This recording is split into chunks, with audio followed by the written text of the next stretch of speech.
গেলে গ্যাস টেপে কইছে যে লিক আছে ওরা ওরা নাই তো ইটবার কইছে লিক আছে সরাই নাই আবার যখন আগুন ধরে গেছে সামনে ওগো মেশিনে আবার বাগিনারে টান দিয়েছে ওরা আবার টান গেলে টানতে দিছে গা বাগিনারে নামাইতে দেয় নাই অনেকক্ষণ পরে উঠতে গেছে গা আবার বাগিনারে হাত দিয়ে যায় গা লিক হচ্ছে 3বার বলছি না লিক হচ্ছে এবং সমস্যা নাই 3বার বলার পর আমরা 3বার লিক হচ্ছে সমস্যা নাই তারপর আমি কি করছি ফটকা আগুন জ্বলে মানে অকইয়ার ভিতরে আমি গেছি বাচ্চারা আনতে আমার সব টানে নিয়ে এসে দিকে যারা গ্যাস দেয় তাদের কাফুলিতে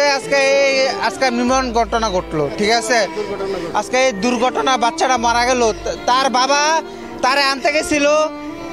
দরজা খুললে আনতে তারা নিয়ে এসে পড়ছে বাবারে বাইরে ঠিক আছে তারপর আর কি গ্যাস আগুন ধরে গেছে আর বার হতে পারে না দেখতে পাই যে প্রাইভেট কারের মধ্যে একটা 4 বছরের শিশু মৃত অবস্থা পড়ে আছে তো আমরা জানতে পেরেছি এসে যে প্রাইভেট কারে গ্যাস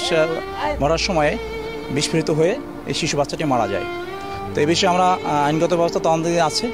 তদন্ত সাপেক্ষে ব্যবস্থা গ্রহণ করা হয়।